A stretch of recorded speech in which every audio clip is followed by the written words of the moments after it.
All right, good morning, Fairhaven. My name's Jeremy. I'm one of the pastors here, and we are going to dive back into the book of Genesis. And so if you want to follow along this morning, we will be in Genesis chapter 39. And real quick, couple things while you're turning there.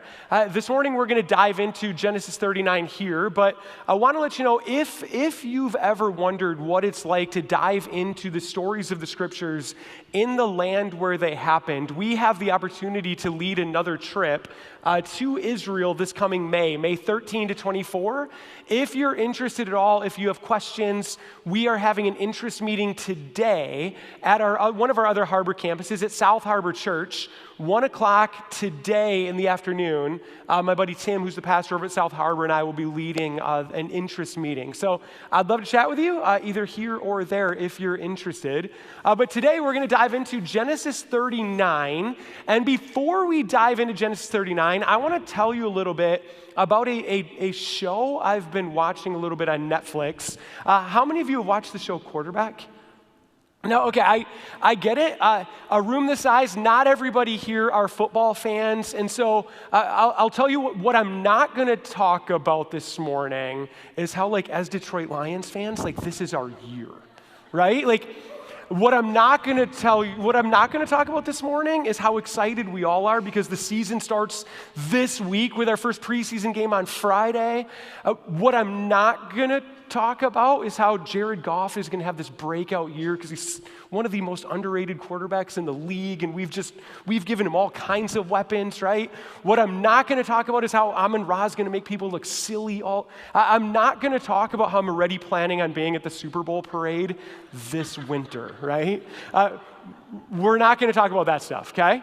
What we're going to talk about is this Netflix show called Quarterback. And just as a little thing, there is some language in the show, so if there's younger viewers, there is some language. Maybe take a look at it first. But the show Quarterback essentially follows these three NFL quarterbacks, Marcus Mariota, and then it largely focuses on these two quarterbacks, Patrick Mahomes, quarterback of the Kansas City Chiefs, and Kirk Cousins, quarterback of the Minnesota Vikings.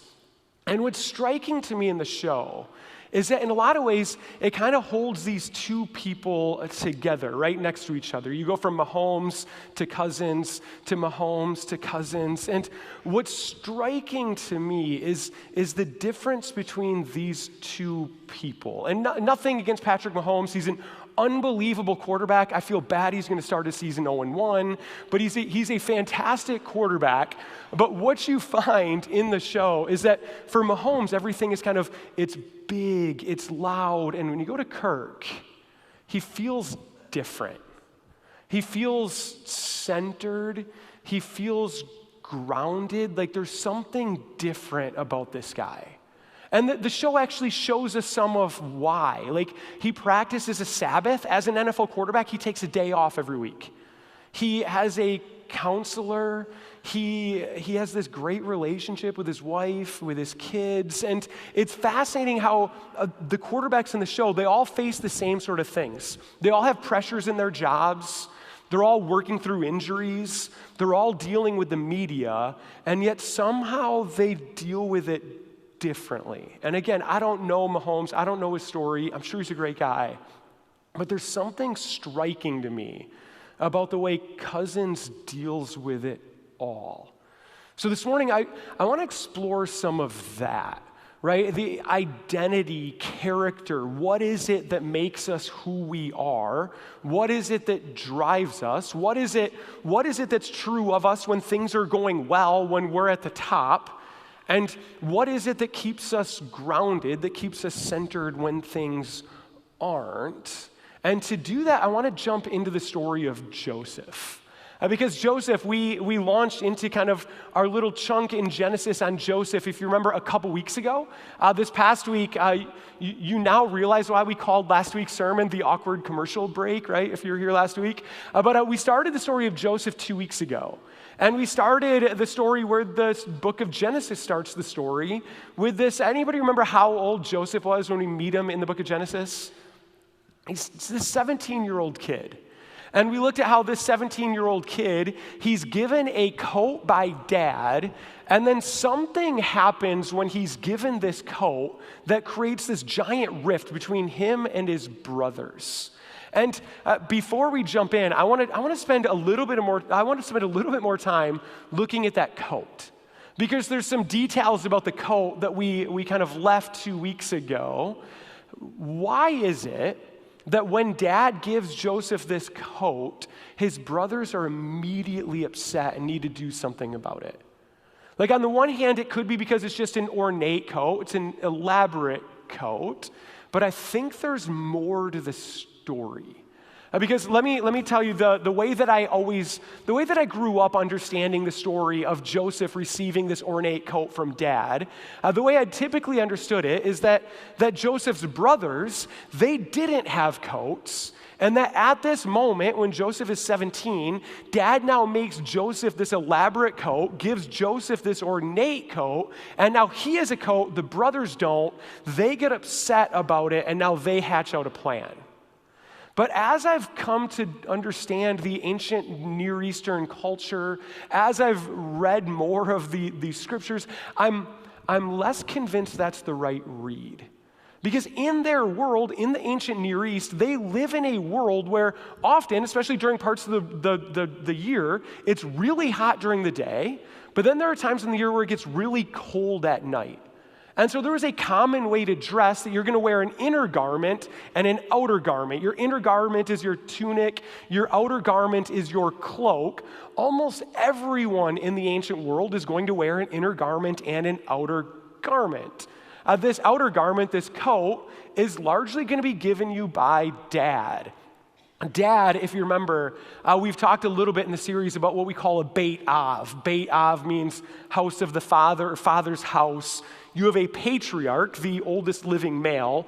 This person is in charge of the Beit Av. They're responsible for providing for the family, for security, for provisions, for food, for well-being. You living in that world are going to be given a coat by dad. So I would say it's highly likely, if not entirely certain, that all of them are wearing coats. You all have a cloak. So what is it about Joseph's? Well, on the one hand, yes, it's elaborate, but the story almost reads that when dad gives Joseph the coat, remember how old was he? 17. How many of you parents waited until your kids were 17 to give them their first coat? No, like you give a coat to your kids when they're younger. My kids are now middle school, so like there's the weird thing, they will not be caught dead in a coat, right? Like it's -10. I'm fine, right? But it almost reads as though this coat that Jacob gives to his son Joseph almost reads as though it's the second coat. And not only is it a second coat, but this is the ornate, elaborate coat. And for us, okay, sure, what difference does that make? In Joseph's world, Joseph's brothers, that wouldn't have been lost on them. Because remember, if we go back to the Beit Av, this father's house run by the patriarch, do you remember when the patriarch dies, how does the family continue? Well, the firstborn son is the one who's going to carry the name of the family. The entire thing is going to go through the firstborn. What does the firstborn get that the others don't? A double portion of the estate, right? So we've talked about how if you're dad, I've got 3 kids. And so if I live in the ancient Near East, I am the patriarch of my Beit Av. When I die, what I have doesn't get divided 3 ways, it gets divided 4 ways. My youngest 2 kids get a portion, my oldest gets double. If you have 7 kids, it's divided 8 ways. Your youngest kids get 1 portion, your oldest gets double. And so in Joseph's world, is Joseph the firstborn? No. When Joseph's brothers see dad just gave Joseph we have 1, Joseph has 2. And dad's not even trying to hide it, right? This is ornate, it's elaborate, it's going to draw everybody's attention. It's almost as if to Joseph's brothers, dad is saying, this child is the one I see as my firstborn. This child is the one who's going to carry the family forward. This child, we talked in Hebrew, that word firstborn is Behor. It's the one who carries the name forward. And in that moment, Joseph's brothers realize this isn't okay. We need to do something about this. So they hatch out a plan. But again, the question, is Joseph Jacob's firstborn kid? No, he's not. The plain answer is no, but to Jacob, if we were to ask Jacob, it almost feels in the story as though Jacob would have maybe a different answer, as if Jacob might say, well, it's a little more complicated, and in order to understand that, we really need to jump back into the story of Jacob, into the mess of a story he's lived. Do you remember we met Jacob? When Jacob, as a young kid, if we follow Joseph's dad Jacob back, Jacob as a young kid, he tricks his brother Esau out of this birthright. He ends up dressing with this goat skin and essentially stealing the blessing from his brother from dad. And because of it, we watch Jacob have to run.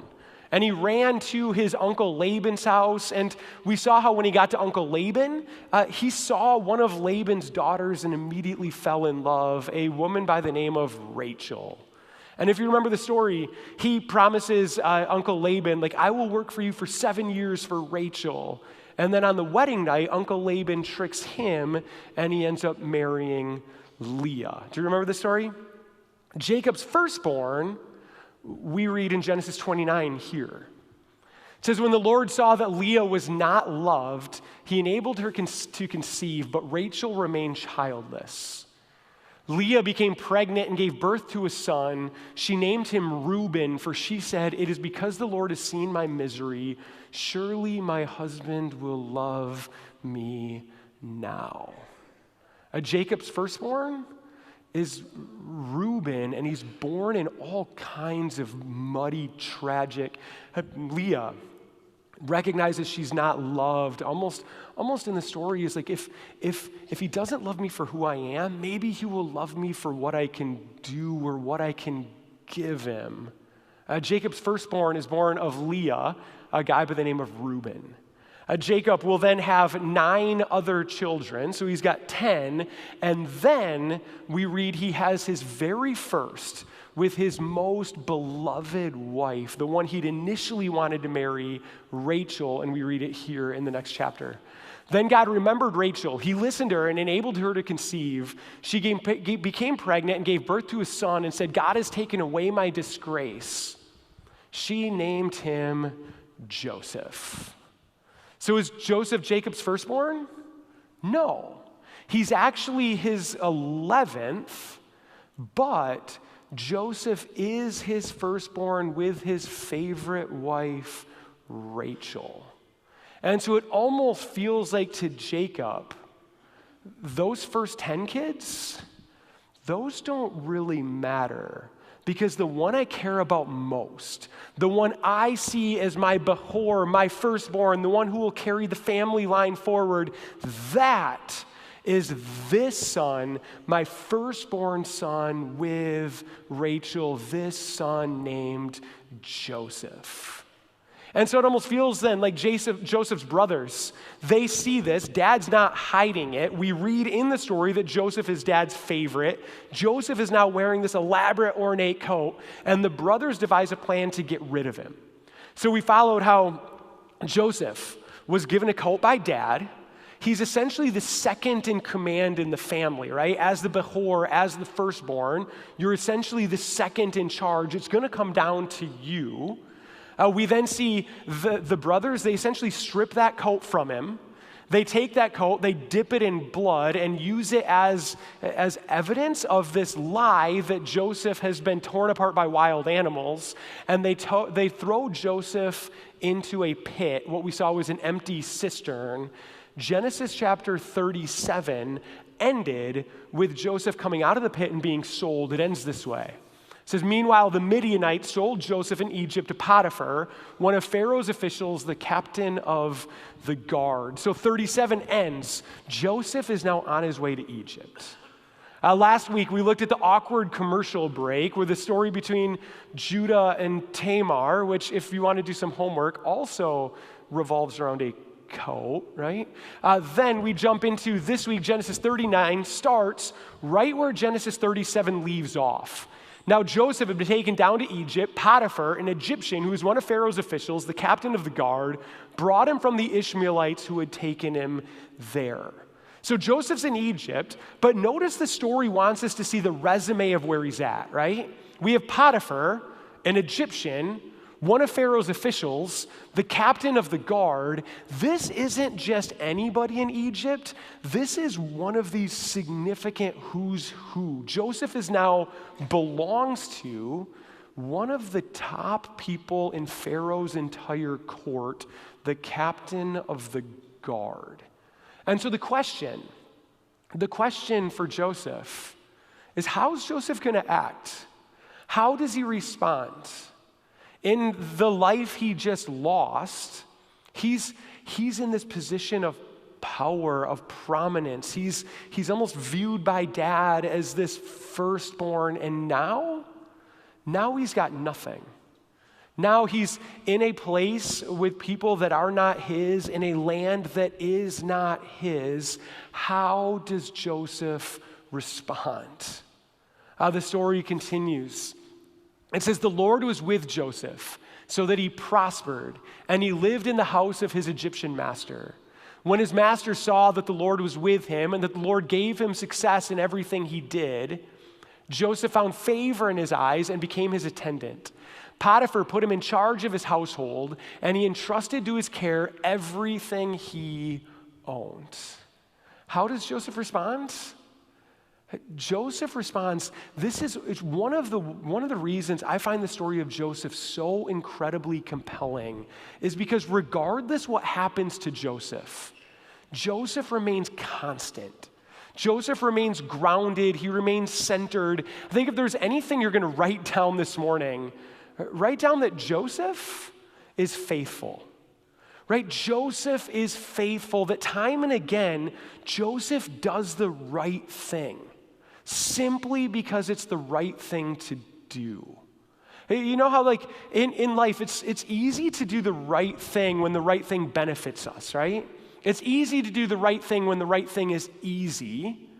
But what about when doing the right thing might actually put us in trouble? What happens if doing the right thing means the business doesn't advance? What happens if doing the right thing means we might end up in a funny place with our employer? What happens if doing the right thing doesn't advantage us? How do you respond? And in the story of Joseph, what we find is time and time again, regardless what happens to him, Joseph is constant, Joseph is centered, and Joseph becomes this picture of what it looks like to simply be faithful, to do the right thing simply because it's the right thing to do. Joseph, he ends up doing the right thing in the house of Potiphar. He ends up in charge of Potiphar's house, and the story continues. We find things go well. From the time he put him in charge of his household and of all that he owned, the Lord blessed the household of the Egyptian. Whose household did he bless? The Egyptians, Potiphar's, because of Joseph. The blessing of the Lord was on everything who had? Potiphar, both in the house and in the field. So notice in the story, whose house is being blessed? Potiphar's. Who's being blessed in the fields with their flocks and their herds? Potiphar's. Joseph finds himself in a spot, that first place, when Joseph is essentially this firstborn, he's going to receive everything that dad has. So as that first house, as Jacob's house grows, Joseph stands to gain. Now, Joseph finds himself in a home with people that aren't his, in a place that isn't his. He continues to do the right thing, even though he has nothing to gain for it. Even though as he continues to be faithful, somebody else is gaining. Have you ever been in a spot like Joseph? where it feels like you're giving yourself to something and somebody else is getting the credit or somebody else stands to gain. And a little piece in the back of your mind goes, am I really going to keep doing this? Joseph shows what it looks like to simply do the right thing because it's the right thing to do. Again, why? Because Joseph continues to be faithful. The story continues.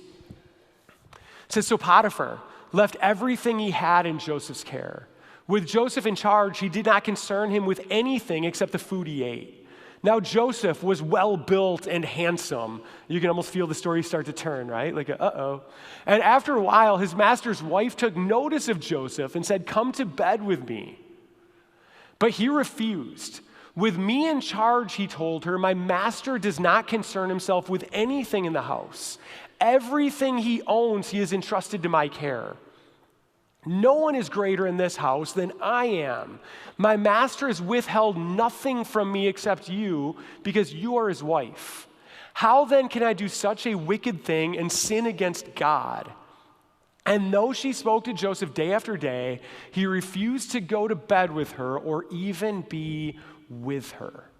Did you notice there's a piece that shows us some of Joseph's motivations in this passage? Did you notice when Joseph says, no, how could I do that and sin against, how's the response?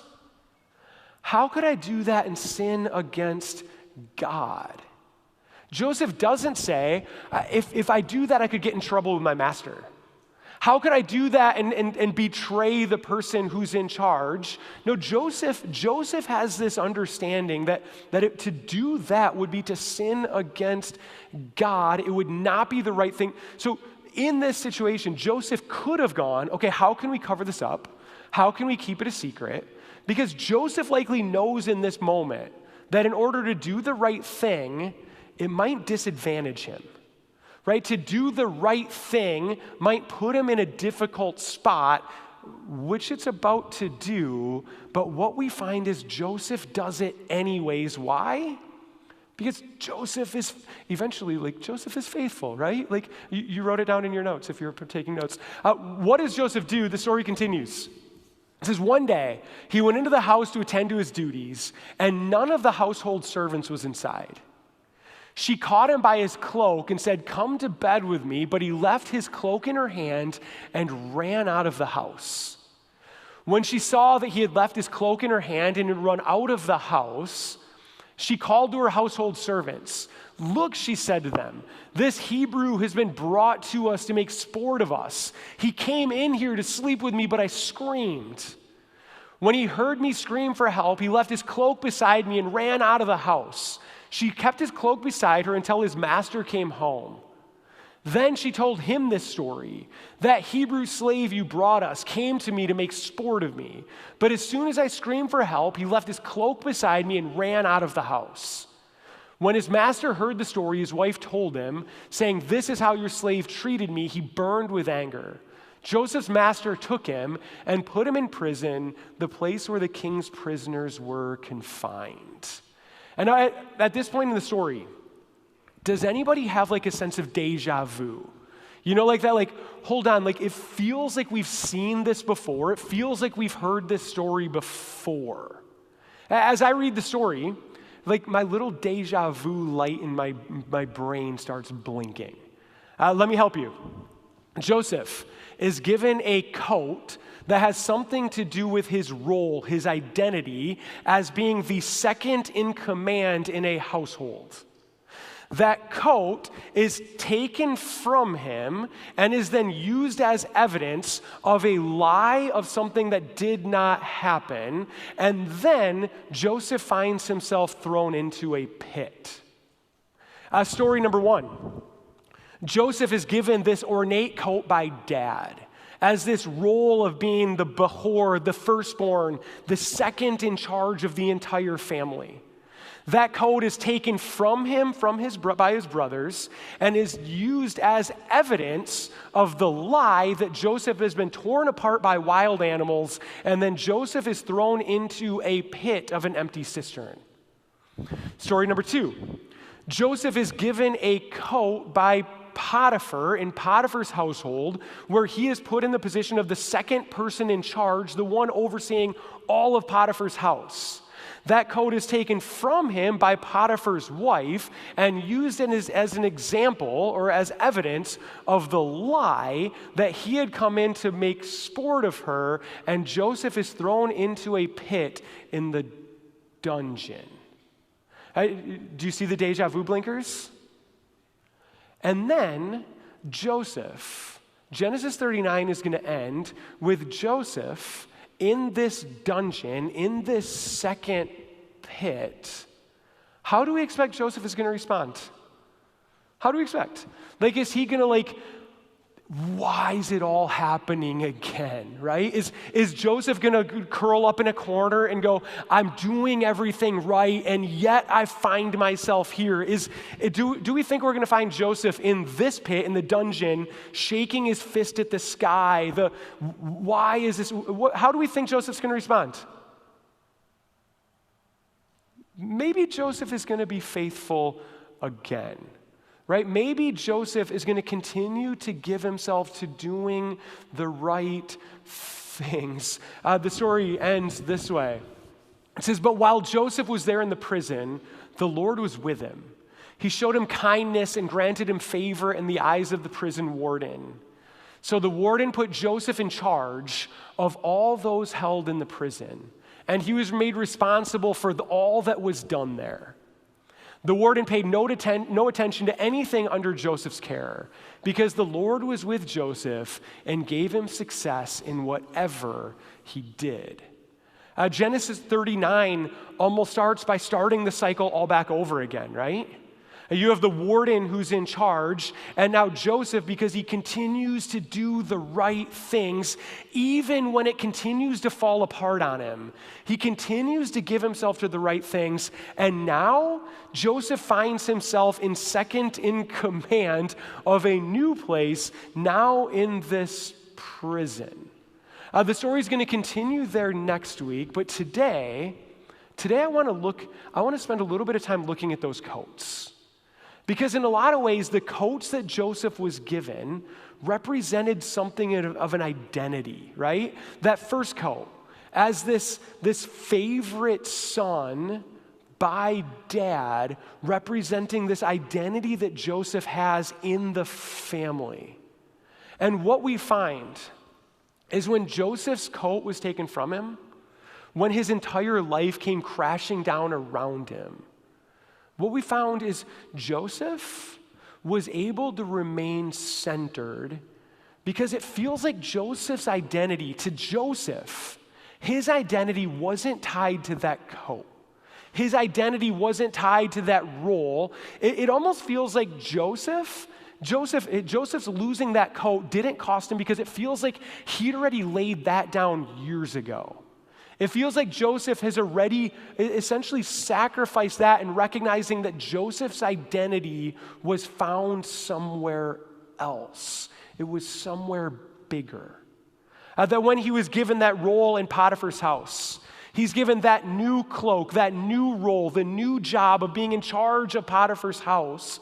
When that gets taken away from him, Joseph's life doesn't come crumbling down. He stays centered, he stays grounded, because it feels like he's already laid that down. Like Joseph realizes that who he is, that his sense of worth, of purpose, of identity is not tied to the roles that he's played.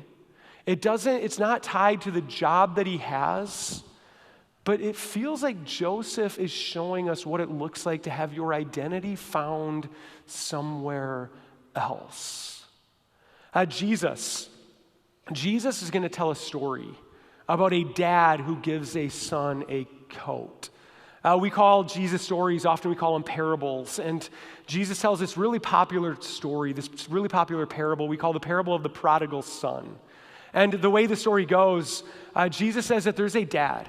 And the dad has two sons. And the youngest son one day comes to dad and says, Dad, I want my share of the inheritance. And so dad gives it to him, and this younger son runs off and he squanders it all. He loses all of it. And in this moment, this younger son realizes, I'm living in a way that is even less than what my dad's servants are. I'm going to go back to dad and see if I could even just work for him, because being one of dad's hired men would be better than what I'm living here.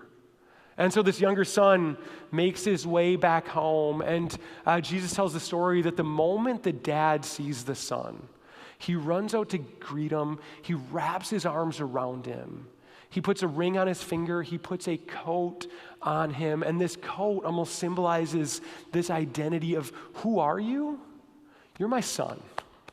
You are my son, and nothing could ever steal that from you. That almost feels like Joseph. Joseph surrendered all of the other things that he could find worth in, that he could find value, that he could find identity in. Because Joseph realized his identity was found squarely in the fact that he was a child of his God. Jesus tells the story of that dad, seeing his son return home, wrapping his arms around him, reminding him again that you are mine. It reminds me again of our show Quarterback. Because there's this beautiful moment. There's this beautiful moment when Kirk Cousins, he had this incredibly promising season. They played really well through the season. They make their way into the playoffs. Kirk, quarterback of the Vikings, they go out and they lose in what Kirk Cousins will say was the biggest game of his career. He loses and he returns home, and when he gets home, his youngest son comes and greets him, and, Daddy, did you win? And Kirk has to tell him, like, no, Daddy didn't win, Daddy lost. And then in the wake of the loss of the biggest game of his career, we see Kirk take his kid and he gives him a bath, and then he puts him in bed, and he tucks him in, and he reads him a story. And then in bedtime prayers, he sings them a song. And Kirk sings to his kid, on Christ the solid rock I stand, all other ground is sinking sand. All other ground is sinking sand. And the moment hits me, because it felt like as I watched it, I'm thinking, that's what Joseph knew. That's what Joseph knew, that in the midst of the highs, in the midst of the lows, in the midst of the peaks, in the midst of the valleys, we can be grounded somewhere else, right? On Christ the solid rock I stand, that we can lay down everything else. We can sacrifice all of it else, because what we know is we can be grounded on the rock, on Christ the solid ground I stand. All other ground is sinking sand. All other ground is sinking sand. Would you pray with me?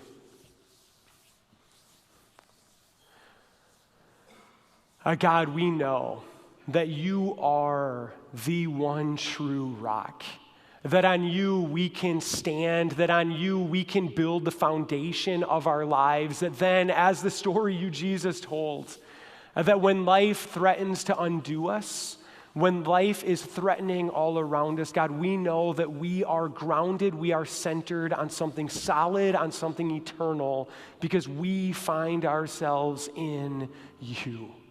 And so, God, everything else that we cling to, everything else that we hold to thinking it gives us value or worth or identity, God, we lay those down, we surrender those to you now, as we find ourselves built on, centered on you. We pray this all in Jesus' name. Amen.